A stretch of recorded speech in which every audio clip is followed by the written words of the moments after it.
네, 지금 질문 주십시오. 권호민 학생.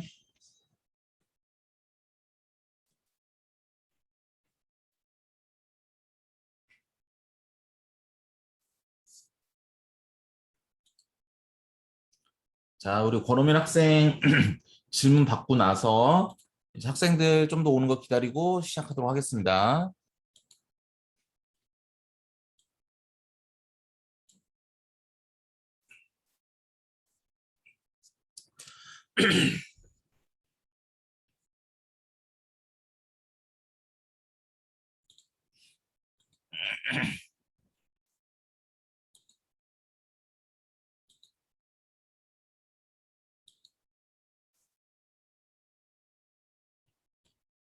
네, 강노트 45페이지에서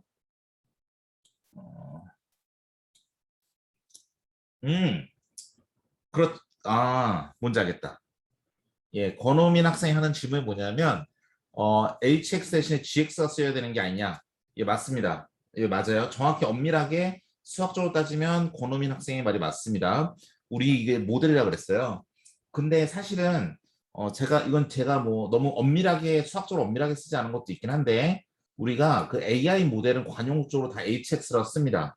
그러니까 원래 사실대로 정확하게 쓰자면 어떻게 써야 되는 거냐면 이게 일로 들어가서 이건 HX이긴 하지만 리니어 리그레션에 대한 HX죠. 그래서 아마 뭐 리니어라는 의미로 그냥 L 서브 이렇게 쓰고 얘는 우리의 로지스틱 함수긴 한데 AI 모델을 만들기 위한 로지스틱 함수니까 뭐 바이너리, HB 뭐 이런 식으로 쓰고 여기를 HB 이런 식으로 쓰는 게 조금 더 맞을 것 같아요. 왜냐하면 하이포세시스랑 가설이라는 거를 강조하기 위해서 그렇습니다. 수학적으로 말하자면 권호민 학생 맞아요. GX라고 써야 되는 게 맞습니다. 더 맞고요. 그러니까 여기가 이게 HX가 아니라 이게 GX라고 써주는 게 맞는 거죠. 이게 GX, 여기 GX 이게 맞습니다.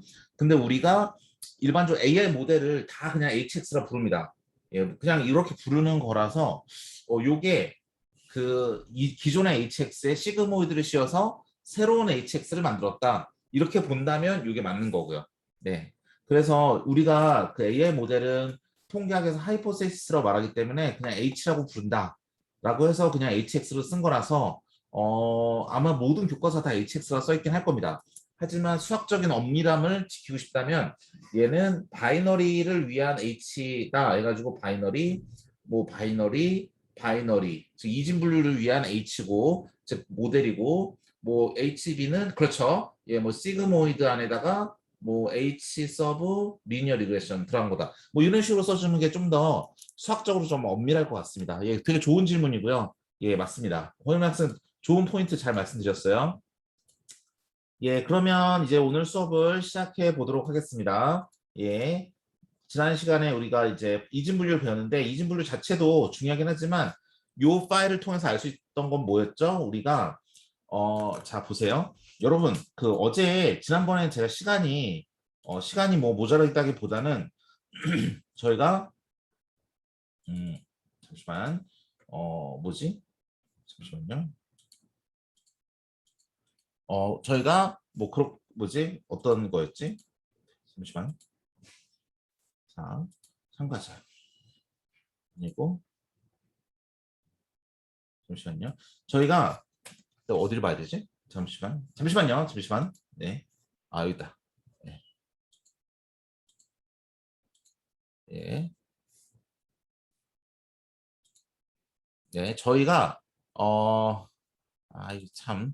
자, 저희가 이제 뭘 하고 싶냐면 우리가 지난 시간에 했던 것 중에 제일 중요한 건 바이너리 클래시피케이션을 구현하는 것도 중요하지만 이게 중요해요. 여러분, 그 2차원 우리가 이거 나중에 여러분 선형대수를 기본을 배웠다니까 한번 말씀드린 건데 이 2차원 공간을 나누는 건 2차원 안에서 이렇게 샘플들이 하얀색 동그라미야 X들이 이렇게 있다고 할 때 얘네들을 나누는 건 뭐죠? 얘네들을 나누는 건 이렇게 1차원의 직선이에요. 즉 2차원의 공간을 나누는 건 1차원이에요. 그러면 3차원의 공간, 우리가 현실 세계에 살아가는 이 3차원의 공간을 이렇게 나누는 거는 뭘까요? 그거는 평면이죠. 여러분 생일 케이크 있으면 생일 케이크를 싹둑 자르는 건 2차원의 평면이에요. 그렇죠? 그러니까 3차원의 공간을 나누려면 어제 지난번에 제가 첫받침 같은 거 들고 있었는데 첫받침 어딨지? 제 여권인데 여행 안 간 지도 오래됐습니다. 그렇죠? 이게 2차원이니까 이 3차원의 공간을 나누려면 2차원으로 싹 나누는 거예요. 이렇게 2차원. 2차원짜리 평면으로 나눈 거예요. 우리가 이렇게 2차원짜리 이 좌표를 나눌 때는 이렇게 선으로 나눈 것처럼 3차원을 나눌 때는 이렇게 핑크색의 평면으로 나눠요. 즉 3차원은 2차원으로 나누고 2차원은 1차원으로 나눕니다. 그럼 우리가 그래서 이게 우리가 몇 컴마 몇 이렇게 만들었던 거고요. 지금 이게 8개의 좌표가 있죠. 그렇기 때문에 얘는 8차원 공간에 이렇게 1번 한자의 점이 하나 딱 찍힌 거랑 똑같아요. 왜냐하면 8차원 공간에 있는 좌표 값이 마이너스 0.2, 0.48, 0.18, 마이너스 0.29, 0, 0.00, 마이너스 0.53, 마이너스 0.03 해서 이렇게 8차원 공간에 각각의 좌표 값을 주고 점이 하나 딱 찍히는 거랑 똑같아요. 그럼 이걸 나누는 건 7차원이죠. 자, 여러분, 잠시만요. 어떻게 이상한데 오늘? 잠시만요. 이게 어제 이게 뭔가 좀 했었어, 다들. 예, 좋습니다. 자, 근데 우리가 여러분들이 이제 강의실에 앉아 있어요. 강의실에 앉아 있는데 여러분들을 각도를 잘 조절해서 여러분들 2개의 등집으로 나누고 싶어요. 뭐 남성과 여성으로 나누던 아니면 안경을 낀 사람과 안경을 끼지 않은 사람으로 나누건 어쨌든 어떤 기준에 의해서 착받침의 각도를 잘 조절해서 남성과 여성 혹은 안경을 낀 사람과 끼지 않은 사람을 좀 더 정교하게 잘 구별할 수 있는 이 각도를 찾고 싶어요. 그걸 하는 거예요. 최대한 잘 찾아주는 거고요. 우리 딥러닝을 왜 쓴다 그랬죠? 이 책받침이 머리라는 함수를 써서 선형의 결합을 하나씩 만들 때마다 제 손에는 책받침 하나씩 쫙 생기는 거예요. 그러니까 여러분이 이렇게 딥러닝에서 히든레이어라는 걸 많이 만들어주면 만들어줄수록 이렇게 제 손에 책받침이 한 20개 넘게 생기니까 굉장히 스무스하게 이렇게 여러분들을 구별할 수가 있어요. 여러분들이 아무리 복잡하게 앉아있다 하더라도 거의 100%로 걸러낼 수 있는 거죠. 그게 바로 우리가 딥러닝을 쓰는 이유입니다. 그래서 그 부분을 설명하기 위해서 우리가 이 CSV라는 예제를 가져왔었어요. 그래서 이 예제를 하면 보시면 알겠지만 정확도가 한 77% 나옵니다. 이건 뭐냐면 8차원짜리 공간에 점이 막 떠 있는 거고 환자 759명의 점이 떠 있는 거고 그 안에서 우리가 7차원짜리 평면을 가지고 열심히 각도를 맞췄을 때 우리가 최고로 잘 맞출 수 있는 확률은 77%라는 거죠. 여러분이 강의실에 이제 대면으로 사실 지금 확진자 많이 나와서 우리가 중간고사 끝나도 대면으로 할 수 있을지는 잘 모르겠지만 어쨌든 대면으로 한다 친다면 여러분이 안경 낀 학생과 끼지 않은 학생들이 막 이렇게 섞여 앉아 있을 텐데 제가 강의실에 들어와서 아무리 이 2차원 착받침의 각도를 잘 하더라도 100%로 잘 구별할 수 있는 확률이 과연 얼마나 될까요? 완전히 깨끗하게 100%는 안 나오겠죠. 뭐 여러분이 이미 다 알고 안경 낀 애가 왼쪽에 앉고 안경 안 낀 애가 오른쪽에 앉고 시작한다면 모를까? 이거 처음부터 이게 100%딱 나눌 수 있는 건 존재하지 않을 거예요. 거의. 그렇기 때문에 이게 되게 중요하다라는 겁니다. 그래서 우리가 선형의 분류기를 만드는 지금 이 이진 분류기 단계에서는 우리가 취할 수 있는 최고의 성능이 정해져 있다. 근데 그거를 넘어서 우리가 살짝 벗어나는 에러를 이렇게 쉬면서 얘네들까지 다 정확하게 걸러내려면 그러면 이제 딥러닝을 써야 된다. 그게 바로 딥러닝이 굉장히 우수한 이유가 되겠습니다. 자, 그렇습니다. 뭐 나중에 캐락스는 한 방에 한다 했으니까 우리가 이제 소프트맥스 넘어가 볼게요. 자, 여러분 오늘은 이제 소프트맥스를 배우는데요. 우리 지금까지 함수에서 봤듯이 리니어 리그레션은 했고요. 바이너리 클래시피케이션 0, true, false, 0, 1 구별하는 건 했고요. 이제 마지막 남은 겁니다. 마지막 남은 거예요.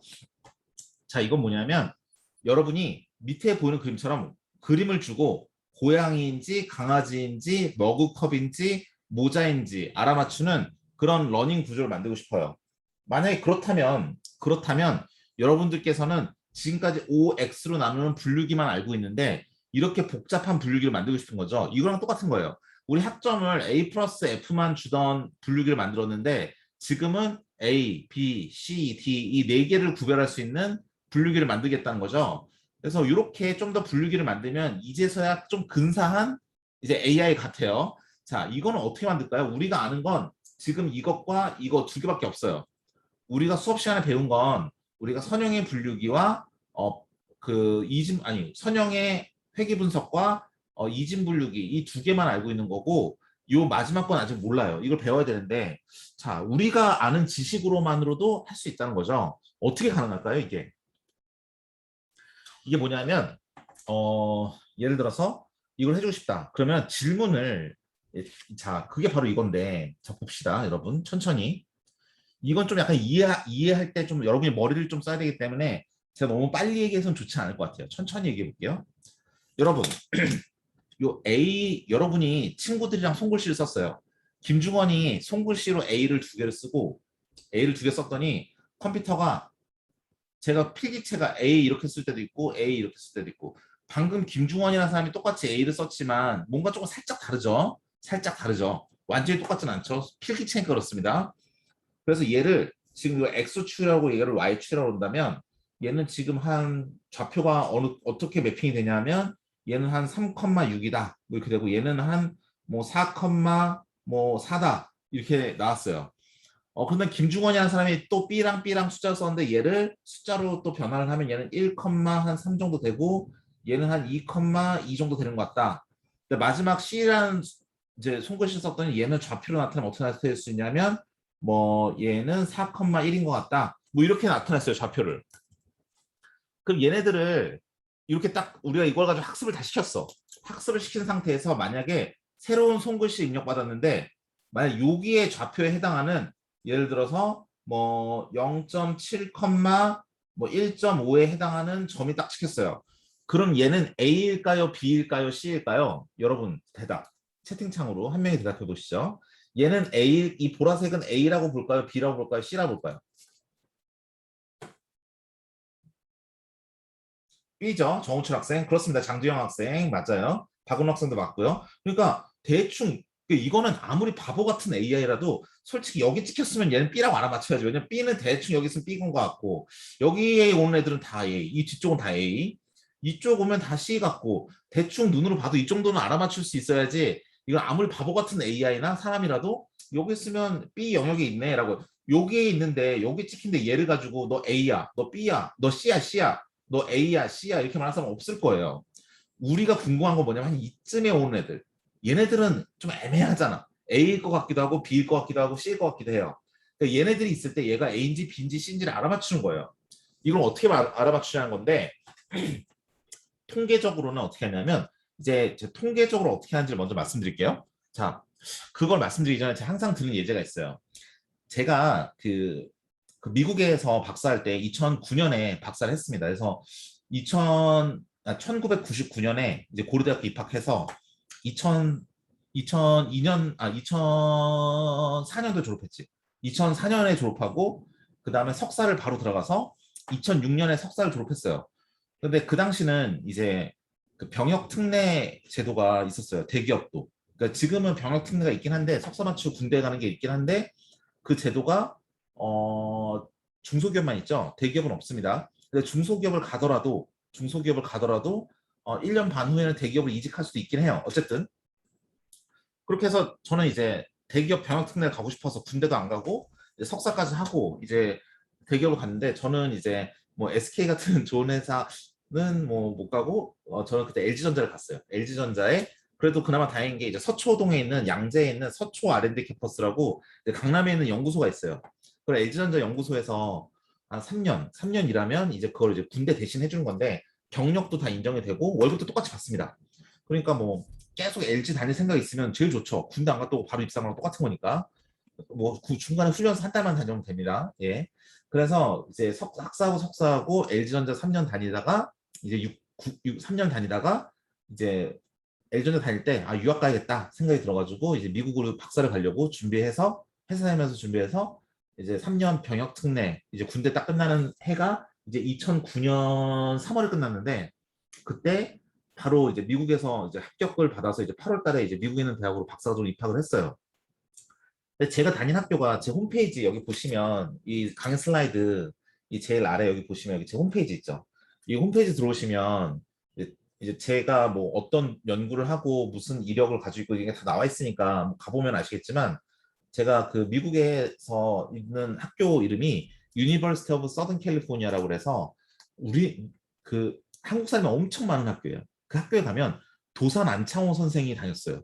도산 안창호 선생은 우리나라 1호로 미국으로 이민 간 사람이에요. 그러니까 우리나라 사람 중에서 미국 이민자 첫 번째 누구냐? 그럼 도산 안창호 선생이세요. 근데 그분도 USC를 다녔어. 그러니까 한국 사람 얼마나 많다는 소리 도대체. 그래서 학교에 가면 US에 가면 여러분 나중에 LA에 그 코로나 끝나고 여행 갈 일 있으면 여행 가서 한번 유니버시티 오브 서든 캘리포니아라는 대학을 가보시면 딱 건물 중에 도산 안창호 기념관이라는 건물이 있어요. 영어로 써 있어.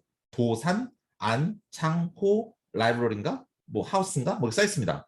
한국학 기념관이라고 써 있어요. 그래서 한국 사람이 워낙 많으니까 LA에 이제 그런 건물이 있을 정도로 한국 사람이 많습니다. 그래서 딱 LA에 갔는데 그 당연히 대학원생들도 한국 사람들이 많겠죠. 그래서 USC는 얼마 한국 사람이 많은지 한국어로 된 이름도 있어요. 혹시 남가주 대학이라 들어보셨어요? 남가주 대학이 USC를 말하는 거예요. 남가주가 그 중국 애들이 캘리포니아를 한자로 변환해서 부를 때 가주라고 부른다고 합니다. 캘리포니아니까 캘리포니아를 가짜로 쓴다고 한대요. 한문으로. 그래서 가주인데 서든 캘리포니아니까 남가주 대학 이렇게 부르는 게 이제 US입니다. 우리나라 사람들은 이제 남가주 대학이라고 부르는 사람도 있어요. 근데 그 US에 한국 사람 많으니까 제가 대학원을 갔을 때 거기 한국 사람이 있었어. 그 랩에. 그 연구실에. 박사과정 같이 공부하던. 근데 그 형 고대 나온 형은 아니었는데 그 형이랑 되게 친했거든요. 처음에 제가 유학 갔을 때 학교에 갔더니 저 밥을 사줬어요. 그래서 같이 밥 먹으면서 얘기도 하고 그랬었는데 그 형이 밥도 사주고 맨날 맨날 되게 친했었는데 그 형이 저보다 먼저 왔으니까 졸업도 먼저 했겠죠. 근데 여러분 혹시 그래서 졸업을 먼저 한 다음에 LA에서 북쪽으로 5시간만 운전해서 올라가면 이제 실리콘밸리가 있습니다. 캘리포니아에. 그래서 USC 졸업생들은 대부분 다 이제 실리콘밸리에 많이 가요. 그래서 그 형이 이제 실리콘밸리에 있는 이제 시스코라는 회사에 취직이 됐어요.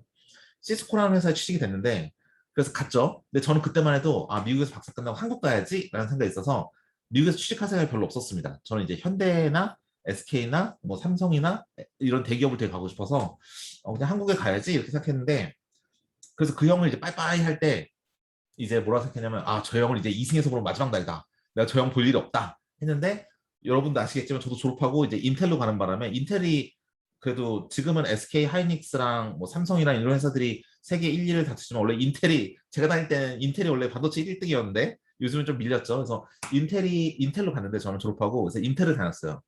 그 형을 다시 만났어. 실리콘밸리 인텔 본사에 있었으니까 되게 친했어요 또. 근데 그 형이 갑자기 대학 교수가 돼서 한국에 간다는 거야. 그래서 내가 그때만 해도 또 대학 교수 갈 생각은 별로 없어서 아 진짜 저 형 이승에서 보는 마지막 날이다. 난 이제 미국에 살 건데 생각하다가 저도 뭐 저랑 같이 면담하신 분은 알겠지만 고려대학교에 교수로 오기 전에 전 중앙대학교에 소프트웨어 대학에 한 3년 정도 있었습니다. 그래서 중앙대학교 교수로 먼저 갔었는데 그 형을 중앙대학교 면접 볼 때 총장 면접 대기실에서 만났어요. 그래서 형 여기서 뭐예요? 그랬더니 자기가 교수로 갈 때 처음에 이제 지방대로 갔는데 이제 중앙대로 옮기고 싶어서 면접을 보는 거다 하는 거예요. 그러니까 둘이 같이 면접을 봤잖아요. 그러니까 경쟁자잖아. 그래서 서로 이제 눈치를 보다가 그런 거 중원아 너 어느 과 썼냐? 그러길래 저 컴퓨터공학과 교수 전했다더니 자기도 컴퓨터공학과래. 둘이 막 되게 서먹서먹했는데 결국에는 2명을 뽑았는데 둘 다 됐어요. 둘 다 되게 친했는데 둘 다 같이 교수 됐거든요. 그래서 그때 중앙대학교 컴퓨터공학과의 이제 교수 방을 보면 그 형이랑 저랑 같은 옆에 방을 썼어요. 왜냐하면 같이 왔으니까. 그 형 방 옆에 제 방 이렇게 있었습니다. 그러니까 매일 아침마다 그 형은 이제 아침마다 담배를 피러 가는데 저는 담배를 안 피니까 저는 이제 같이 커피를 마시러 갔어요. 그러면 매일 아침마다 같이 커피를 마셔. 그러면 그 형이 물어봐. 중원아, 어제 커피 누가 샀냐? 그러면 그게 뭐가 중요한데? 중요하지 않죠. 왜냐? 로 오브 라지 넘버라고 있습니다. 통계학에서는 지금 이 얘기 하려고 이 긴 얘기를 했는데 로가 맞나? 이게 로는 이거 아니지. 로, 로, 로 오브 라지 넘버. 뭐냐면 많은 수의 시행을 반복하면 우리는 정규분포를 따른다. 약간 이런 법칙이에요. 그러니까 뭐냐면 제가 만약에 학교를 안 옮기고 중앙대학교 교수를 계속 하고 있었으면 자 36살에 교수가 됐는데 그러면 정년퇴임이 언제냐? 65세. 그럼 앞으로 26년 동안 그 형이랑 같이 옆에 살면서 26년 동안 매일 아침마다 커피를 마셔.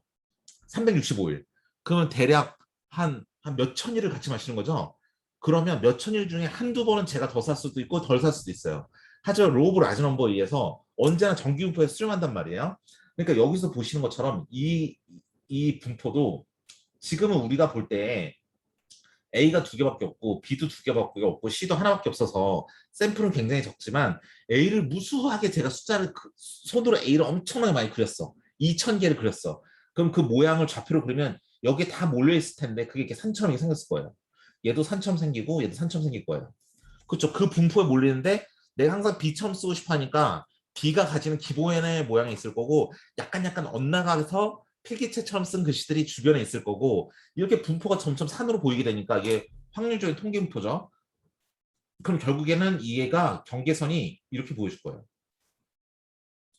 이렇게 경계선이 보여줄 거야. 그러면 그러면 이 영역에 들어오면 넌 A. 아니 죄송합니다. 이 영역에 들어오면 넌 A. 이 영역에 들어오면 B. 여기 들어오면 넌 C다. 이렇게 알 수 있을 거고 그리고 이렇게 학습이 끝났으면 새로운 샘플이 왔을 때 즉 요게 탁 들어왔을 때 2점이야? 그럼 넌 A 영역 안에 있으니까 넌 A야. 2점이야? 그럼 넌 B 영역 안에 있으니까 넌 B야. 2점이야? 그럼 넌 C 영역 안에 있으니까 넌 C야. 이렇게 하는 게 바로 로우 오브 라지 넘버에 의한 통계적인 방법이에요. 통계적인 방법. 그러니까 통계학적으로 정규 분포가 나올 때까지 손글씨를 무지막지하게 모으는 거야. 그렇죠? 여러분 수능 보신 분들 있나요? 모르겠지만 수능을 봤다 그러면 수능 막 보면 수능 점수의 통계 분포가 나오죠. 그 분포를 가지고 나누는 게 일반적인 예측이에요. 자, 이렇게 옛날에는 했지만 딥러닝에서 이렇게 하지 않아요. 어떻게 하느냐? 우리 지금까지 배우던 거를 그대로 활용하는 거예요. 여러분은 지금까지 고려대학교 올 때까지 엄청나게 공부를 잘했겠지만 이제는 그런 걸 다 잊어버리고 나는 배운 게 이 시간밖에 없다라고 한다면 어떻게 해야 되느냐? 우리 배운 게 리니어 리그레션, 선형 회귀 분석이랑 바이너리 클래시피케이션, 이진 분류기밖에 없는데 이진 분류기를 써야겠네. 얘도 분류하는 거니까. 근데 어떻게 쓰자는 거지? 하면 전 이런 거죠. 이진 분류기는 대답을 뭘로 해주느냐? 이진 분류기의 대답은 OX밖에 없어요. OX. 이진 분류는 항상 yes, no, yes, no 이렇게밖에 대답을 못해요. 그러니까 이진 분류기 같은 이렇게 대답을 yes, no밖에 못하는 애한테 이 문제를 풀라 그러면 어떻게 되냐면 잘 들으세요. 얘는 대답을 OX로밖에 못하니까 문제를 던졌을 때 얘가 OX로 대답을 하면 그걸로 알아맞힐 수 있게 만들어야 돼. 즉 내가 만약 이렇게 물어보는 거죠. 야, 내가 방금 송글씨 입력받았어. 근데 이게 A, B, C 중에 뭐야? 이렇게 물으면 대답을 A, B, C 중에 하나로 대답하겠죠. 이건 OX로 대답하는 게 아니에요. 그러니까 질문하는 사람이 질문을 바꿔야 돼. 어떻게 바꾸느냐? OX로 대답할 수 있게. 예를 들어서 지금 하나 샘플이 들어왔어. A야 아니야? 대답을 해요. 그러면 OX로 대답할 수 있죠. 이거 A야. A야. A 맞죠? 그러면 또 질문해요. 그럼 B야 아니야? 그럼 B는 아니야. 그럼 C야 아니야? C 아니야. 그러면 되는 거예요. 즉 뭐냐면 우리 이렇게 복잡한 문제를 풀고 싶어 한다면 이렇게 A, B, C 그 다양한 것 중에서 하나로 내 대답을 한다고 한다면 근데 물어보는 질문을 바꿀 수 있는데 대답하는 애는 대답을 OX밖에 못해. 그럼 질문하는 사람이 OX로만 대답을 들어도 내가 충분히 판단할 수 있는 정보를 얻으면 되는 거예요. 그러니까 질문을 한 번만 해서 ABC 중에 뭐야? 이렇게 물어보지 말고 질문을 여러 번 하는 거예요. A야 아니야? B야 아니야? C야 아니야? 이렇게 대답하면 그 다음 대답을 들어. 그러면 A 맞고요. B 아니고요. C 아니에요. 이렇게 대답하면 그럼 넌 A네. 이렇게 하는 게 바로 지금 오늘 우리가 배우는 다중 분류기입니다. 이걸 영어로 소프트맥스라 불러요. 이름이 왜 소프트맥스인지는 나중에 말씀드리도록 하겠습니다. 자, 그러면 대답을 할 때 이러는 거죠. 이게 이진 분류기, 우리 지난번에 배운 이진 분류기를 배웠어요. 우리 이진 분류기의 모델은 h of x라 쓰겠습니다. 이거는 시그모이드 함수의 결과값이에요. 이 안에 리니어 리그레션이 들어간 거죠. 시그모이드의 결과값이니까 얘는 0에서 1 사이 값을 가져요. 그러니까 내가 질문했을 때 너 지금 입력받은 게 A야 아니야? 라고 물어보려면 우리 프로그램 상으로 봤을 때는 이 새로운 좌표를 학습대에 있는 A인지 아닌지 구별하는 학습계 이걸 딱 집어넣고 시그모이드 값을 보니까 너 0.6이야. 그러니까 0.5보다 크네? 너 A 맞아. 이렇게 대답하는 거죠. 너 B야 아니야? 물어봤더니 그럼 B를 분류할 수 있는 이진 분류기에다가 얘를 딱 집어넣으면 B를 확률이 시그모이드 계산해보니까 0.45야. 0.45. 근데 0.45는 0.5보다 작잖아. 그럼 B 아니야. 이렇게 대답했을 거고요. C야 아니야 물어봤을 때는 C만 C인지 아닌지로 학습이 된 학습지는 지금 받은 애를 봤더니 0.11로 너는 0.11이네. 근데 0.11이 0.5보다 작으니까 넌 C가 아니야. 이렇게 대답했을 거예요. 맞죠? 시그모이드의 결과값을 보고 0.5보다 크면 오케이 아니면 노니까 그런 겁니다. 그런데 이 시그모이드이니까 굉장히 애매한 게 만약 들어왔다면 이렇게 될 거예요. 애매한 게 들어왔다면 요거 같기도 하고 요거 같기도 해. 그러면 너 A 아니야 물어봤더니 너는 0.5로 0.5야 시그모이드 값이. 그러니까 너는 0.5가 크니까 너 A 맞아. 그랬어요. 그 B도 우연히 너 0.51이라서 살짝 넘었는데 그러니까 0.5더 크니까 너 B 맞아. 이렇게 대답할 수도 있어요. C는 아니야. 이렇게 대답하면 그럼 B랑 A 중에 뭐지? 이런 고민이 있을 수도 있습니다. 여기에 대한 내용은 우리 다음 장에서 보도록 하겠습니다. 좀 어렵지만 그래도 이해는 되시죠? 자, 포인트를 말씀드릴게요. 자, 요겁니다. 우리가 잠시만요. 채팅창 옆으로 옮기려다가 자꾸 가려가지고 네. 우리가 지금 하고 있는 건 뭐냐면 이렇게 A, B, C를 구별하고 싶어요. 그러면 학습기를 돌려야 돼. 자, 처음에 A야 아니야? 라는 질문이 들어왔을 때 세 번의 질문을 날려야 돼요. A, B, C 셋 중에 하나를 구별하고 싶다면 질문을 세 번 날리는 거야. A야 아니야? B야 아니야? C야 아니야? 이렇게 세 번 날려야 돼요. 만약 여러분이 손글씨 0부터 9까지 아라비아 손글씨를 구별하는 AI를 만든다면 그럼 손글씨 0부터 9까지 10개죠. 그러면 0이야 아니야? 1이야 아니야? 2야 아니야? 3이야 아니야? 4야 아니야? 해서 9야 아니야까지 10번 물어봐야 돼요. 즉 우리가 분류하고 싶은 기준이 세 개 중에 하나냐? 그러면 세 번 물어보면 되는 거예요. 자, 그러면 우리가 이랬죠. 1시간 공부하고 2년치 족보를 가진 학생은 0. 뭐 2시간 공부하고 3년치 족보를 가진 학생은 0. 뭐 3시간 공부하고 4년치 족보를 학생은 0. 그러니까 F 다 F. 4시간 공부하고 3년치 족보를 가진 학생은 너는 1. 5시간 공부하고 2년치 족보를 가진 학생은 1. 6시간 공부하고 2년치 족보를 가진 학생은 1. 이런 식으로 해서 우리가 01, 01로 구별을 해서 학습을 시킨 게 우리가 이전 시간에 배운 이진 분류예요. 그러니까 얘도 마찬가지야. A의 좌표를 넣어줘요. 예를 들어서 얘가 뭐 3,6이다. 너는 4,4다. 그러면 이걸 넣어주고 3,4를 넣으면 0이고 4, 아니 1이지. A 맞으니까. 4,4를 넣으면 A 맞고 요 좌표를 넣었을 땐 0이고 요 좌표를 넣었을 땐 0이고 요 좌표를 넣었을 땐 0이야. 를 가지고 이 5개의 샘플을 넣어서 코드를 다 학습을 시켜요. 이진 분류기를. 그 다음에 우리가 찾는 우리가 현재 입력받은 새로운 손글씨인 요런 글씨가 입력이 됐어요.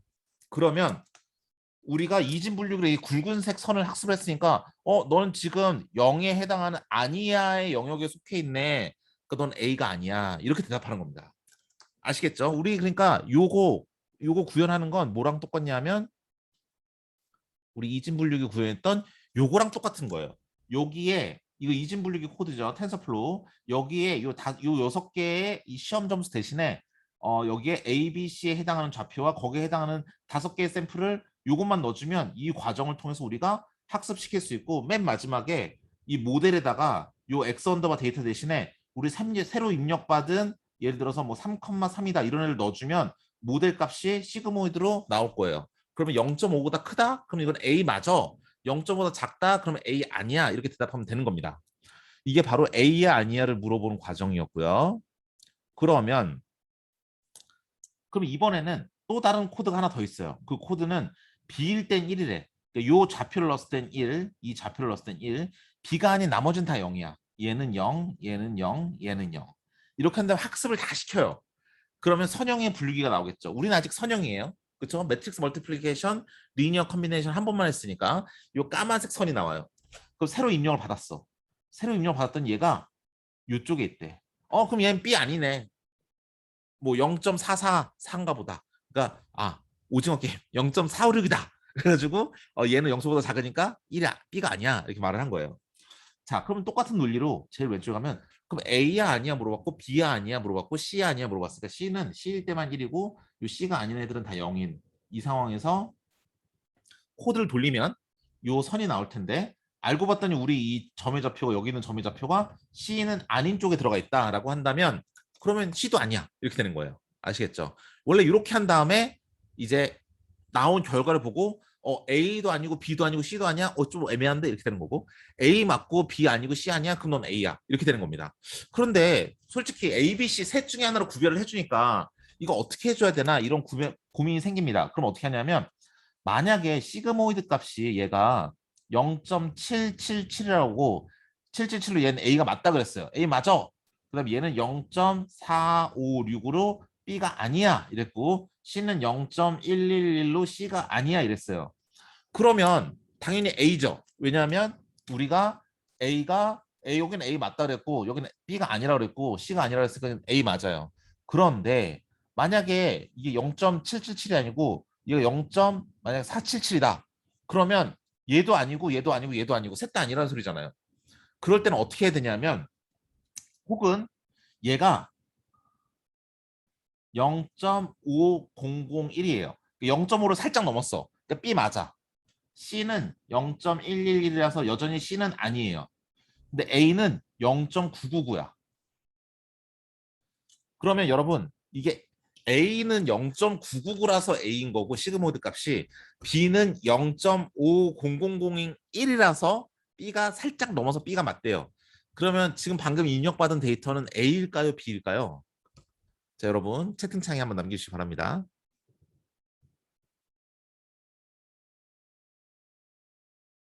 그렇죠. 박지훈 학생, 권우민 학생 맞아요. A예요.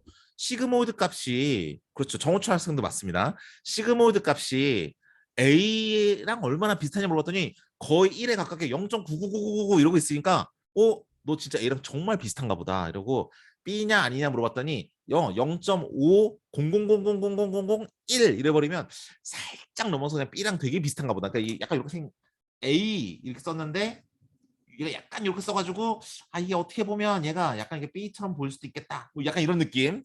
그러면 A를 확률이 정말 높은 거잖아요. 그러니까 얘는 A라고 보는 거예요. 그래서 어떻게 하냐면 이때는 어떻게 하냐면 얘들아 0.5를 넘고 못 넘고는 더 이상 의미가 없다. 여기에서는 이 셋 중에서 우리가 제일 큰 거 뽑아주면 돼. 이겁니다. 아시겠죠? 그래서 결과적으로 있습니다. 바이너리 클래시피케이션을 3번 해라. 우리가 지금까지 배운 걸로 해결을 해야 돼요. 통계적으로 데이터를 아까 말한 것처럼 많이 모을 수도 없어. 그 상황에서 여러분들한테 어떡하지? 라고 물어봤더니 여러분들은 어떻게 하면 되냔 말이야. 일단 대답할 수 있는 우리가 알고 있는 컴퓨터는 이진분류기니까 OX로밖에 대답을 못해.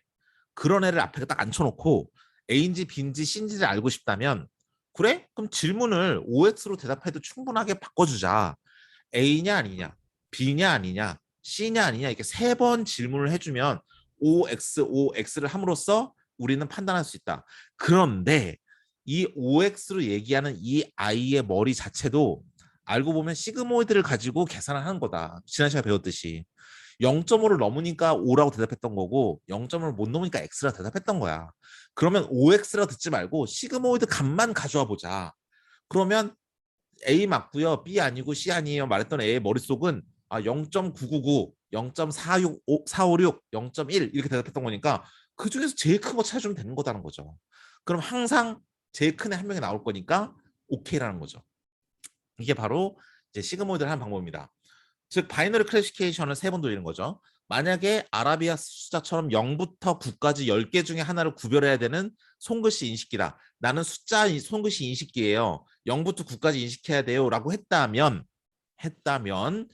그러면 10번을 물어봐야 되지. 분류하는 기준이 10개니까 0이냐 아니냐 1이냐 아니냐 그러니까 0, 1, 2, 3, 4, 5, 6, 7, 8, 9 중에서 뭐예요? 라고 물어보면 대답하는 사람이 0부터 9까지 중에 하나로 대답해야 되겠지만 지금은 질문 자체가 0이에요 아니에요 1이에요 아니에요 2예요 아니에요 3이에요 아니에요 하면서 9예요 아니에요까지 10번 물어봤어요. 즉 분류하는 기준이 10개면 10번 물어보면 되는 거예요. 그러면 나오는 시그모이드 값을 다 듣고 그중에 제일 크네.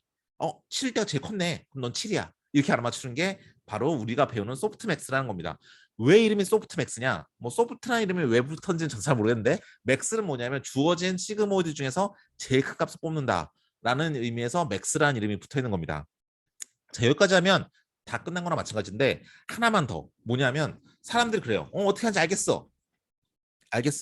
근데 문제는 말이야. 코드를 세 개나 만들어야 돼? A인 바이너리 클래시피케이션. 즉 아까 뭐라 그랬냐면 우리 어떻게 학습시킨다 그랬죠? 얘가 A인이 아니냐는 얘가 1이고 얘는 0이라고 그랬잖아요. 그런 다음에 아까 보여드렸던 텐서플로우 코드 혹은 파이토치 코드를 학습을 시켜야 돼요. 근데 그것만 합니까? B일 때도 하고 C일 때도 하고 이렇게 세 번 해야 되잖아요. 야, 코드 세 개나 만들기 너무 싫어. 어떡하지? 라고 했더니 어떤 사람이 뭐냐면 그래, 그럼 세 개의 코드를 한 번에 계산할 수 있는 그런 막 방법을 만들어 보자는 거예요. 뭐냐면 지금 얘네들은 2차원 좌표에 있기 때문에 얘네들은 좀 가로 벡터로 뭐 1,3 이런 겁니다. 그렇죠? 그럼 얘 이진 분류를 만들 때 W는 세로로 두 칸짜리겠죠. 이것처럼 A냐 아니냐를 위한 게 세로로 두 칸짜리일 거예요. 왜냐하면 우리 가로 좌표니까 두 개의 값으로 이루어진 좌표니까 괄호로 들어오면 W는 A냐 아니냐로 세로로 되겠죠. B도 세로로 되고 C도 세로로 될 거예요. 얘를 행렬을 묶어서 한 방에 계산하자. 선형대수처럼. 그러면 얘가 1 곱하기 2가 되고 얘는 2 곱하기 더 이상 우리 맨날 2 곱하기 1이라 그랬잖아요. W는. 우리 W 선언할 때마다 대괄호에서 2,1 이렇게 넣었잖아요. 근데 이 뒤는 항상 1인데 왜냐? 우리가 뭐 1 바이 2가 들어오면 2 바이 1을 곱해서 결과적으로 하나의 값을 만들기 목적이니까 2 바이 1이어야 되잖아요. 근데 그게 1이 아니라 우리 분류하는 기준이 몇 개? 3개. 2 바이 3으로 만듭니다. 2 바이 1짜리가 여러분의 책꽂이에 책이 꽂아 있듯이 하나, 둘, 세 개가 이렇게 나란히 꽂혀 있기 때문에 그래요. 그래서 2 바이 1짜리가 하나, 둘, 세 개가 꽂혀 있으니까 세로로는 2개짜리 사이즈야. 왜냐? 나한테 들어오는 입력이 2개 사이즈니까. 그래서 2인 거고요. 2 바이 1로 만들면 끝나는 거였는데 얘가 3번 반복을 하니까 책꽂이에 책을 쌓듯이 3권이 딱딱딱 쌓여서 2 바이 3이 되는 겁니다. 그래서 2 바이 3짜리의 행렬을 만들어요. 그러면 1 바이 2 곱하기 2 바이 3은 1 바이 3이 나오는데 계산하는 연산을 보면 요거 곱하기 요거 이거 곱하기 이거 한 다음에 더해서 이 값이 나오는 거고 예, 행렬의 곱셈이죠. 그 다음에 요거 곱하기 이 세로 두 개를 해서 요 W와 요 X1, 요 W2와 이 X2가 곱해져서 이 B가 되는 거고요. C는 이렇게 되는 거예요. 원래는 우리가 W랑 X 곱하면 하나의 값이 나와야 되는데 지금은 세 개를 책꽂이에 나란히 쌓아놨으니까 값이 세 개로 이렇게 나오는 거예요. 그럼 이 세 개 중에서 제일 큰 거를 딱 뽑아주면 되는 거죠. 이해되십니까? 자, 여기까지 질문 받겠습니다. 지금 9시 37분인데 9시 40분까지 질문 받고 그 다음으로 넘어가도록 하겠습니다. 여기까지만 배우면 다음부터는 이제 딥러닝으로 들어가요. 다음부터 딥러닝 들어갑니다. 제가 그 코딩 X라 그래서 이제 그, 이런 프로그래밍 강의하시는 교수님께서 저한테 프로그래밍 강의한 거를 좀 동영상을 공유해 달라고 하셨어요. 그래서 이걸로 이제 강의해서 동영상을 공유 드릴 건데 그래서 제가 지난번처럼 깔끔하게 정리해서 보내드릴게요. 깔끔하게 정리해서 할게요. 그거를 그분이 뭐라 했냐면 개천절 끝난 다음 개천절 날까지 다 이제 녹화를 해서 주실 수 있냐 이런 말씀 하더라고요. 그래서 제가 개천절 때 휴일 중에 하루 뽑아서 제가 이거 쭉 한번 강의를 할 거거든요. 그때 다시 한번 이제 깔끔하게 강의를 할 건데 지금 오늘 말씀드린 내용까지 해서 이제 잘 이해가 안 되시는 분 있으시면 질문 주시면 감사하겠습니다.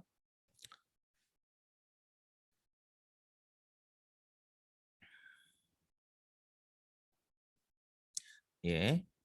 그리고 뭐 이런 거 있습니다. 뭐 뉴스 기사 검색기 뭐 그런 것도 있거든요. 그것도 나중에 재밌으니까 한번 같이 한번 해봐요. 그건 또 이제 또 다른 새로운 라이브러리를 쓰는 아주 새로운 경험을 할 수 있어요. 그런 것도. 자, 이거를 이제 만약 질문이 1분만 더 40분까지 질문 좀 더 기다려 보겠습니다. 혹시 있으실까 하여.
네, 질문 하나가 있습니다. 이제 만약에 시그모이드 값이 0,0 사이에 있으면 시그모이드 값이 0과 0.5 사이에 있으면 민 값을 쓰면 글쎄요. 이렇게 한번 생각해 볼까요? 우리가 만약에 어 잠깐만, 이거 화면을 보고 계시면 여기 보시면 얘가 A1 시그모이드 값이 0.4다. 얘는 0.3이다. 0.1이다. 이렇게 나왔어요. 셋 다 시그모이드 값이 0.5보다 작죠. 즉 값이 0과 0.5 사이에 있어요. 권호민 학생. 그럼 민을 쓰게 되면 여기 뭐냐면 야 A일 확률이 40%, B일 확률이 30%, C일 확률이 10%야 라고 했으니까 그나마 A랑 제일 비슷할 것 같아요.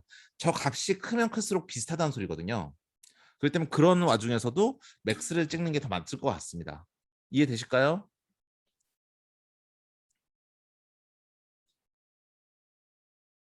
네, 감사합니다. 재밌나요? 권호민 학생? 재밌어요? 이게 좀 재미가 있어야 되는데.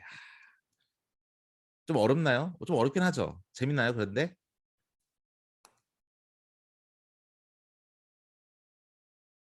아, 대답이 없으시군요. 재미가 없 재미가 없나 보다. 어떡하지? 예, 어떻게 재미가 어느 정도로 있어야 되는데 참 눈에 보이는 게 많으면 재미가 있는데 예, 좀 재밌어요. 다행입니다. 예, 예. 어쨌든 재미를 강요할 수는 없습니다. 예, 그렇죠. 자, 그럼 다시 한번 그럼 해볼게요. 우리가 그래서 이 1바이 2짜리랑 W가 이제 2바이 3짜리를 가지고 있어요. 이거 왜 그렇다 그랬죠? 왜 그렇다 그랬죠? 우리 보시면 어, 얘가 2인 이유는 세로가 2인 이유는 이 가로가 2니까 이게 리니어 컨비네이션에서 2가 있는 거고 우리가 기준이 우리 구별해야 될 게 A, B, C 세 가지니까 가로로 이렇게 세 개가 나와 있는 거예요. 아시겠죠? 그런 다음에 얘네들을 다 시그모이드를 씌워야 이 시그모이드 함수죠. 이게 시그모이드를 씌워야 A에 대한 시그모이드, B에 대한 시그모이드, C에 대한 시그모이드가 나와요. 그렇죠?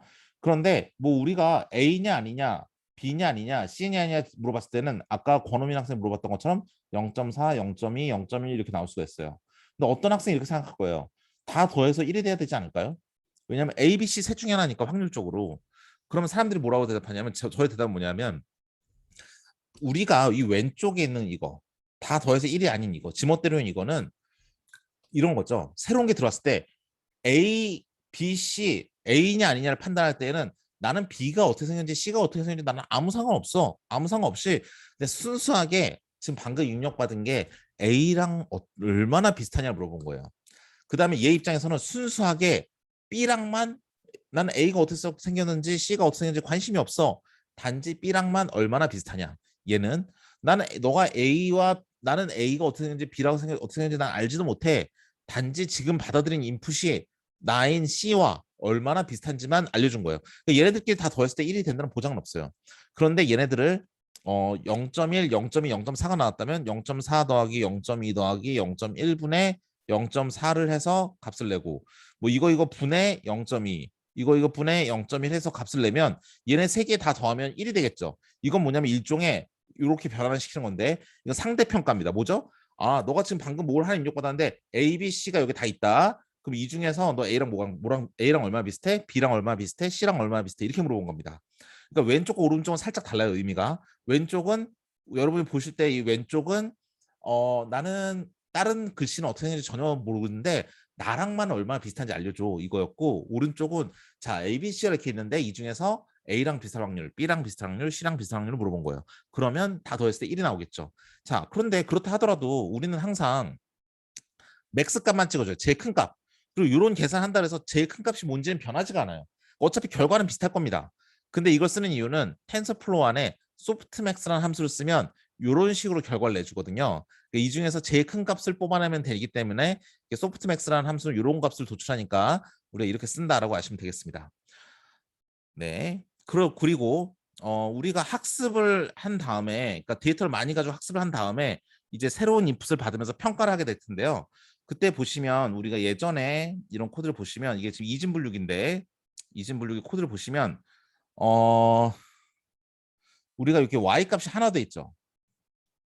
하나 돼 있죠. 이게 w 값은 2,1입니다. 2,3이 아니라 근데 이게 2,3이 되어버리면 우리가 이진 분류 A냐 아니냐라는 이진 분류기가 하나 있고 B냐 아니냐는 이진 분류기가 있고 C냐 아니냐는 이진 분류기 세 개를 지금 W가 2,3이 되면서 세 개로 하나로 합한 거랑 똑같아요. 그러니까 이제 출력은 0이냐 1이냐 한 개가 아니라 A일 때는 1인 것 같고 A가 맞고 B가 아니고 C가 아니다. 이런 식으로 출력이 세 개가 나와야 돼요. 우리 지금까지 배웠던 거는 출력이 두 개, 항상 한 개였습니다. 선형의 회귀 분석도 항상 학생들의 시험 점수라는 점수값 하나, 그다음에 이진 분류기도 0이냐 1이냐를 구별하는 하나만 나왔는데 지금은 학습을 시킬 때 이렇게 생긴 건 A야, 이렇게 생긴 건 B야, 이렇게 생긴 건 C야라고 할 때 요 Y 언더바 데이터에서 A, B, C를 나타내주는 요 값이 하나의 값으로 나타날 수가 없겠죠. 그러니까 A는 1, 0, 0이라고 표현한다. B는 0, 1, 0이라고 표현한다. 왜냐?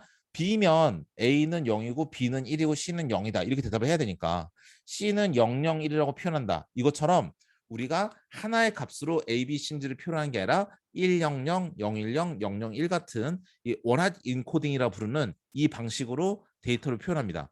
그러니까 지금까지는 출력값이 항상 하나였어요. 시험 점수라는 선형 회귀 분석 결과값, 그 다음에 0101이라는 이진 분류기 결과값. 근데 이제부터는 결과값이 하나가 아니라 이제 여러 개가 된다. 세 개가 된다는 거죠. 그래서 이렇게 A가 1, B가 0, C가 0이면 이건 A를 의미한다. 그래서 하나만 핫하고 1로 핫하고 나머지는 다 0으로 만든다 그래서 원핫 인코딩 이렇게 부릅니다. 네, 좀 어려운 개념이긴 한데 좀 헷갈릴 수도 있지만 이렇게 기억해 두시면 되고요. 다 끝났어요. 그러면 이제 코스트 함수도 만들어야 되죠. 그래야 우리가 코딩이 가능할 텐데 코스트 함수는 그렇게 어렵지가 않아요. 왜냐하면 어차피 이진 분류기 3번 돌린 거라서 이진 분류기를 조금 응용했을 뿐이에요. 코스트 함수도 비슷해야 되니까 이진 분류기 3번 돌린다 그랬죠. 그러니까 이진 분류기에서 코스트 함수는 로그 기반이었죠. 얘도 로그 기반이에요. 자 보세요. 우리 실제로는 1, 0, 0이래요. 실제 우리 눈앞에 입력받은 데이터는 A예요. 근데 estimated AI가 도출한 값은 A일 확률은 70%, B일 확률은 20%, C일 확률은 10% 이렇게 도출했대요. 그럼 얘도 A라는 소리지 뭐. 그쵸? 그럼 얘도 100과 똑같아요. 근데 보면 알겠지만 이게 지금 얘는 S고 뿅 얘는 L이죠. 뿅 이렇게 들어가요. 얘가 100 얘도 100 이렇게 들어가요. 자, 1 곱하기 로그 1은 얼마죠? 로그 1은 0이니까 1 곱하기 0이니까 얘는 0이 돼요. 자, 0 곱하기 로그 0은 마이너스 무한대요. 자, 0 곱하기 무한대는 0이에요. 무조건. 어떤 세상에 어떤 수라도 심지어 무한대를 할지라도 0을 곱하면 0이에요. 그래서 얘는 0입니다. 얘도 0을 앞에 곱했으니까 이 값이 모든 상관없이 0이 돼요. 다 더하면 0이죠. 그래서 코스트는 0이 돼요.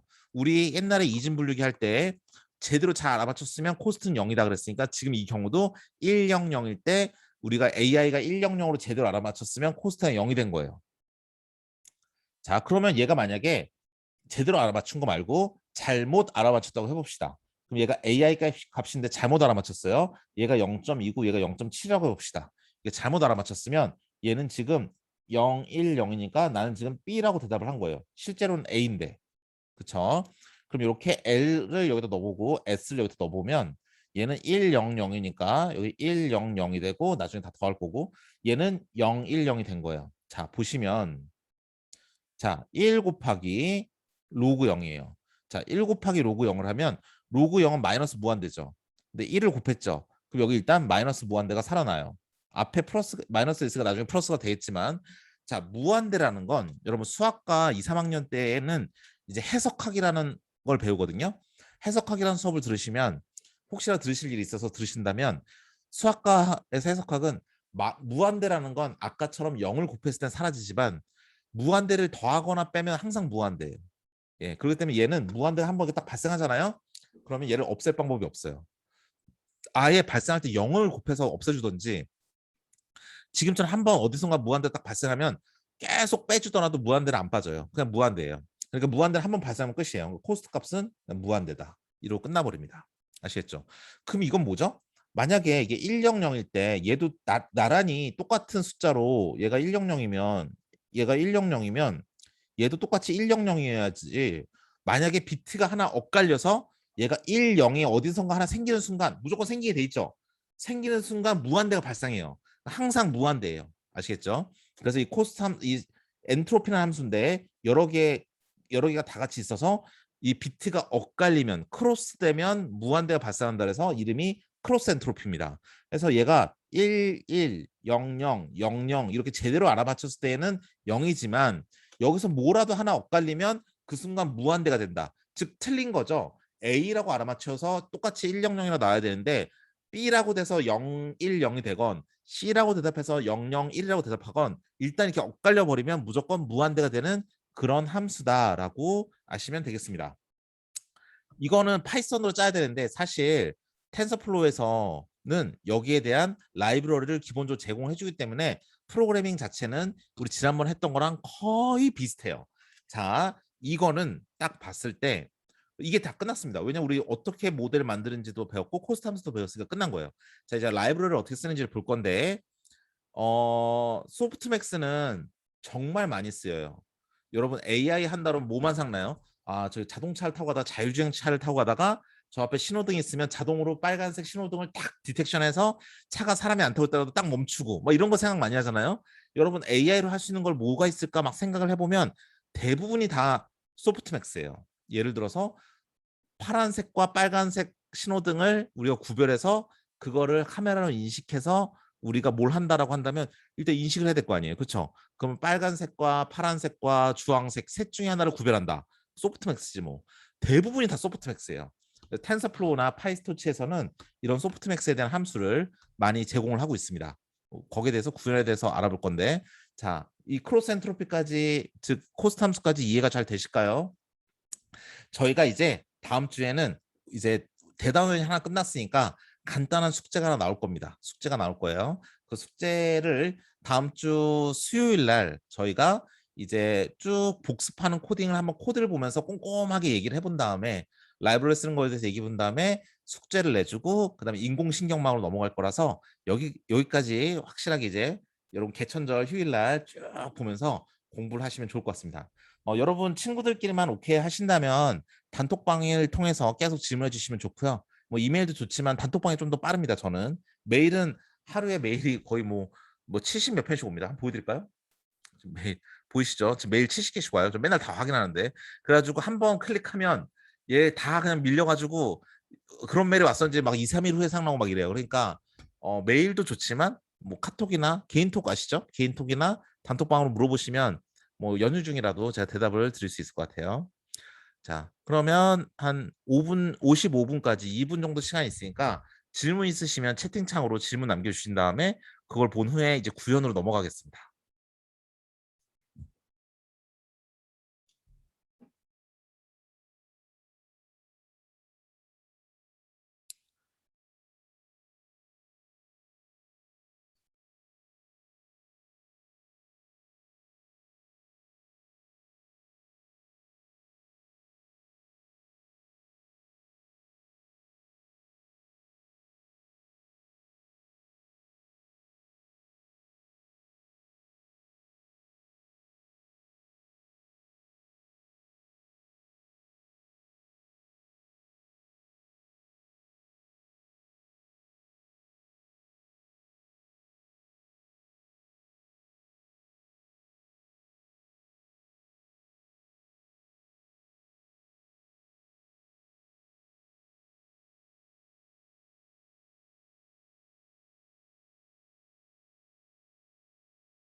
네, 이제 질문 없으시면 좀 더 남았구나. 이제 네, 뭐 개인적인 질문도 좋습니다. 뭐 어렵죠, 조금 어려운데 요 3만 넘으면 이제 또 즐거운 날이 옵니다. 이제 재밌어요 하다 보면. 예. 여러분 나중에 하다 보면 내가 AI 할 걸 내가 왜 반도체 했을까 그러는데 사실 오늘은 뭐 구현하기 전에 이 얘기 좀 해볼까요?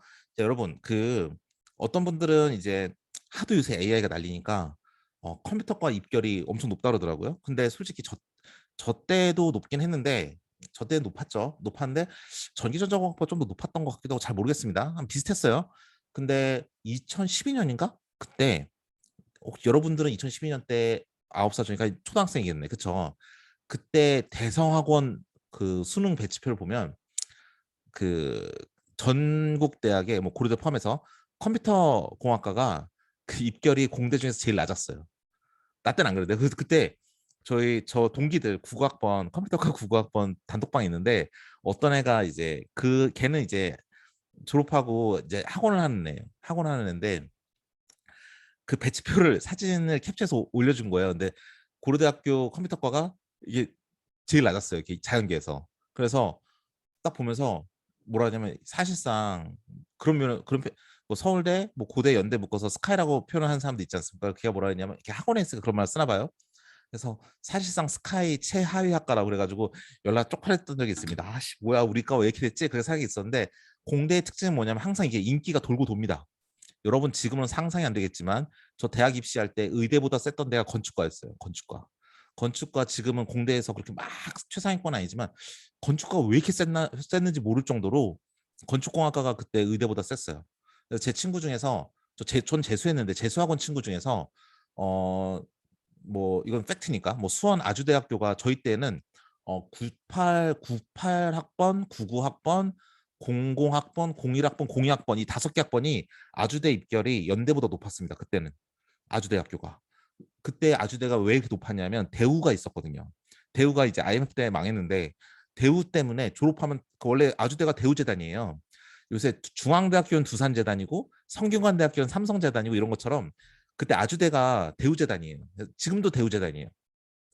그러니까 아주대 졸업하면 대우전자나 그 대우로 다 취업이 돼가지고 그런 조건이 걸려 있어서 아주대 입결이 거의 뭐 서울 제가 그때 아주대 제일 높은 미디어 학부 원서 쓴 적 있었는데 추가 합격도 없었어요. 그때 고대가 됐는데 그 정도로 엄청 셌어요.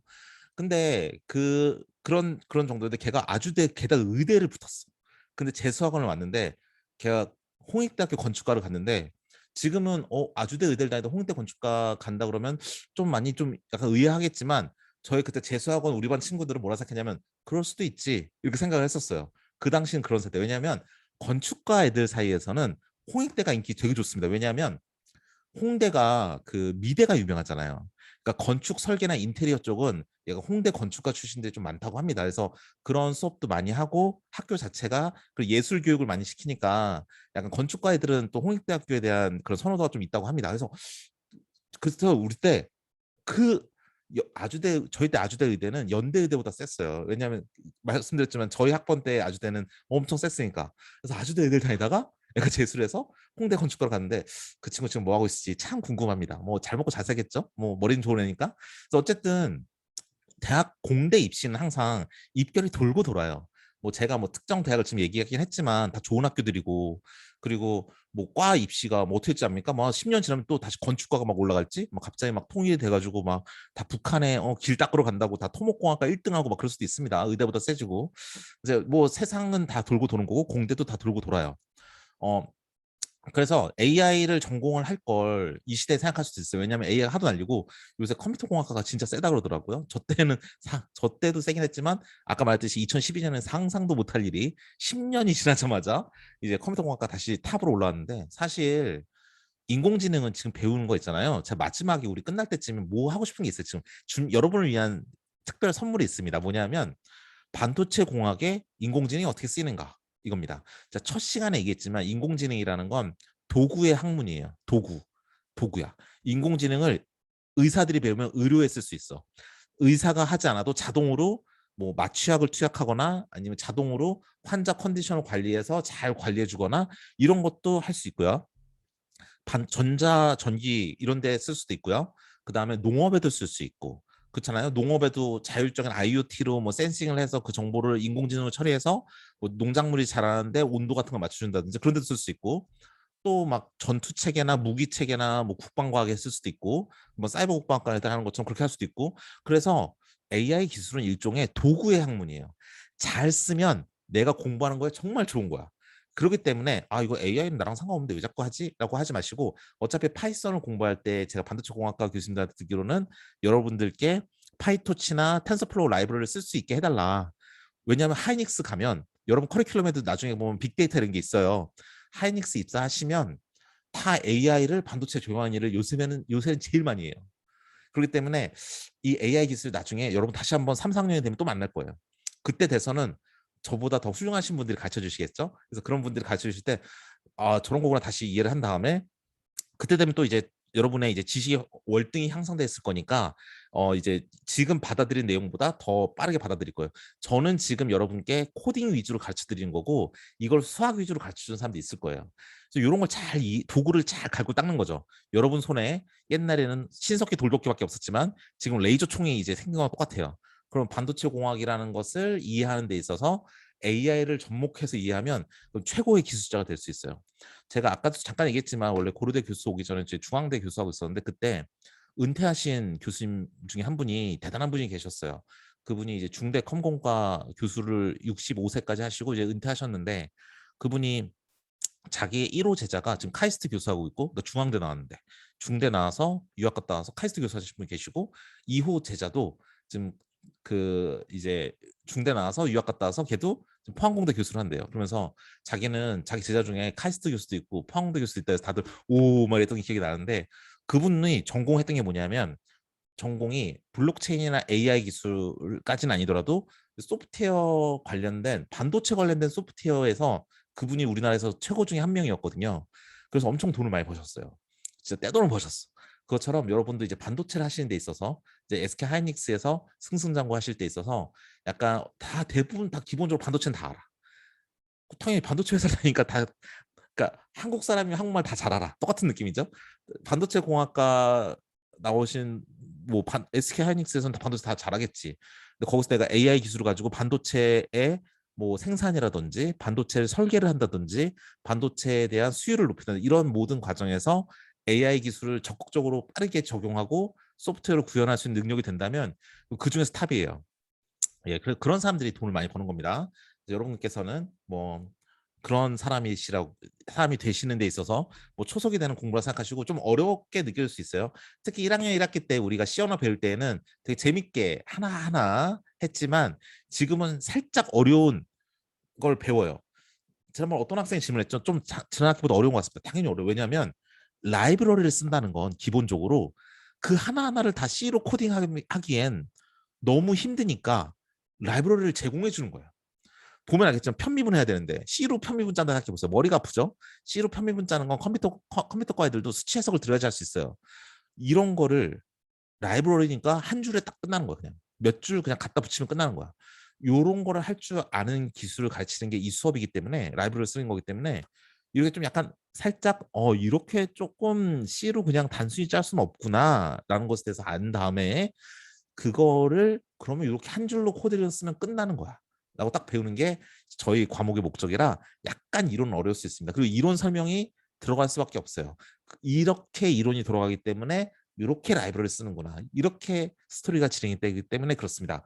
어, 우리가 항상 그 11시 우리가 이제 1대1 미팅 이번에 못 했는데 우리가 항상 좀 일찍 끝나죠. 일찍 끝나는 대신에 한번 다음으로 넘어가기 전에 저희가 이걸 왜 배우는지 대해서 다시 한번 마지막으로 좀 설명을 드렸고요. 구현에 대해서 이제 할 건데 이제 구현에 대해서 간단하게 뭘 구현할지만 설명을 드리고 5분까지 하고 수업을 마무리하고 저와 이제 1대1로 말씀을 더 나누실 분들은 이제 남아 계시면 되겠습니다. 자, 구현을 할 때 우리가 배웠던 걸로 구현을 하고 싶어요. 즉 A냐 아니냐, B냐 아니냐, C냐 아니냐를 구별하는 걸로 이제 구현을 하고 싶고요. 다만 이제 코드로 쓰니까 꼭 눈으로 이렇게 보일 필요가 없죠. 우리가 여기에서 파워포인트에서는 여러분께 이론을 설명드리기 위해서 눈으로 보이는 2차원을 보여드리기 위해서 이렇게 한 거였고 실제로 코딩할 때는 이렇게 손으로 이렇게 쭉 이렇게 쓸 거기 때문에 이게 차원이 높아도 상관이 없거든요. 그래서 이렇게 4차원으로 저희가 고려를 해봤습니다. 그러니까 4차원 공간에 점을 찍으면 그게 A, B, C로 되는 것처럼. 그래서 이제 A라는 걸 표현하기 위해 이렇게 네 가지 값을 표현을 하고 이 들어오는 인풋이 4가 되니까 우리 당뇨병 환자에서 했던 것처럼 들어온 인풋이 4가 되니까 세로로 4칸이 돼서 1바에 4가 들어오면 4바에 1로 곱해줘야 A라는 이진분류량 하나의 값이 되고 그런 게 지금 책꽂이에 책을 쌓듯이 A, B, C 세 개를 분류하니까 하나, 둘, 세 개가 있다 이렇게 되는 겁니다. 따라서 코드를 보시면 뭐 텐스플로 2.5 코드를 보시면 여기 보시는 것처럼 이렇게 1, 2, 1, 1로 표현된 건 001이다. 001은 C라는 소리죠. 100은 A, 010은 B, 001은 C입니다. 그래서 얘는 C, 얘도 C. 요 그릴까요? 이렇게 해보겠습니다. 얘네 둘은 C고, 아니다. C가 3개네. 얘네 셋은 C예요. 왜냐면 001, 001, 001이니까. 그 다음에 여기 3개까지. 얘는 C고 얘는 B고 얘 마지막 2개가 100, 100이니까 얘가 A네요. 자, 이렇게 해서 X 언더바 데이터를 만들어줬어요. 이 우리가 항상 데이터를 만드는 법이었죠. X 언더바 데이터는 numpy 어레이 안에 이렇게 넣어주고 뒤에 데이터 타입은 플롯이라 써준다. 맨날 이렇게 한다고 했습니다. 우리 지금까지 다 그렇게 해왔어요. 텐서플로우 코드는. 그 다음에 W는 4,1이 아니라 이게 4개짜리가 들어온다 그래서 4개짜리가 들어온다 그래서 얘가 4,1이어야 되는데 4,1이 아니라 4,3이에요. 왜냐? A냐 아니냐, B냐 아니냐, C냐 아니냐 3번 해야 되니까. 그렇기 때문에 Y 언더바 데이터 항상 우리는 시험 점수라든지 0이 0, 1이라든지 이런 값들이었지만 이제는 이렇게 3개의 값이 들어온다라는 것도 여기서 눈여겨보시면 되겠습니다. 그럼 3개의 값이 나오니까 이 바이어스도 1개가 아니라 당연히 3개가 돼야 되겠죠. 자, 여기까지 하는 겁니다. 여기까지 하면 나머지는 다음 시간에 우리가 배울 때 그냥 함수 몇 줄만 딱 보면 지난번에 배운 코드랑 거의 비슷하네 라고 알 수 있어요. 즉 우리가 진짜 AI처럼 보이는 손글씨 분류기도 이제 실제 데이터를 갖다 쓰는 법을 좀 이따 배울 거거든요. 우리 한 2주 내로 배울 겁니다. 그러면 여러분은 어디 가서 내가 좀 딥러닝 중 한다. 딥러닝 중 한다 이렇게 말할 수 있어요. 고대 전작가 신입 대학원에 심지어 석사과정에 AI 전공하겠다고 오는 제 연구실 신입생들도 석박사과정 신입생들도 1학기 정도 수준이면 1학기 석사 1학기 이상 수준이 된다고 볼 수 있을 정도로 여러분 라이브러리를 잘 쓴다고 말씀드릴 수 있을 것 같아요. 자, 그럼 오늘은 여기까지 하도록 하고 잠깐만 오늘은 근데 제가 출석 체크를 좀 하고 싶어요. 왜냐하면 오늘 학생들이 아마 연휴 하루 전날이라 많이 못 오신 것 같은데 그렇다 할지라도 뭐 20명 언더로 왔으니까 오늘 같은 날 이렇게 캡처를 해가지고 출석을 해야 오신 분들이 안 오고 하잖아요. 그래가지고 오늘은 제가 출석 체크를 좀 하도록 하겠습니다. 예, 잠시만 이거 이렇게 한 건가? 자, 출석 체크를 이렇게 합니다. 저장. 잠시만요. 저장돼야 되는데.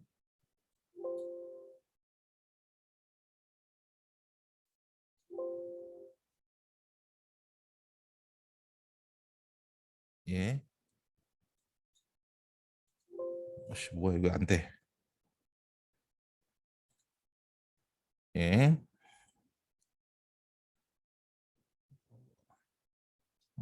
아닌데 파이어폭스 아니고 R집 여기다 R 있다. 작업 끝내기. 잠시만요. 이거 어떻게 이거 캡처해야 되는데 캡처. 내가 왜 캡처를 못하지? 컨트롤 프린트 스크린. 잠깐만. 제가 공유를 일단 멈추고 여러분 아직 아무도 나가지 마세요. 아니다. 카메라 찍어놓자. 자, 여러분 지금 비디오를 켜시면 제 카메라 여러분이 얼굴이 나옵니다. 키지 마시고. 자, 오늘 오신 분은 제가 나중에 잊지 마시고 알려주세요. 1점씩 올려준다 하셨습니다. 뭐 점수 좀 올려준다 하셨습니다. 그러시면 됩니다. 자, 오늘 너무 수고 많으셨고요. 그리고 연휴 하루 전날인데도 나와주셔서 너무 감사하고 연휴 잘 보내시고요. 오늘 이 비디오는 당연히 올려드릴 거고요. 잘 쉬신 후에 연휴 끝나고 수요일 날 뵙도록 하겠습니다. 그리고 질문 있으신 분 남아주시고 질문 없으신 분들은 이제 돌아가셔도 괜찮겠습니다. 감사합니다.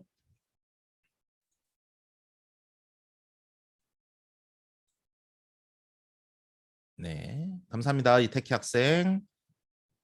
예,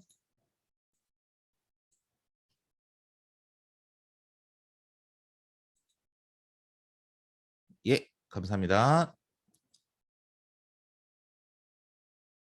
네, 저도 나가보겠습니다.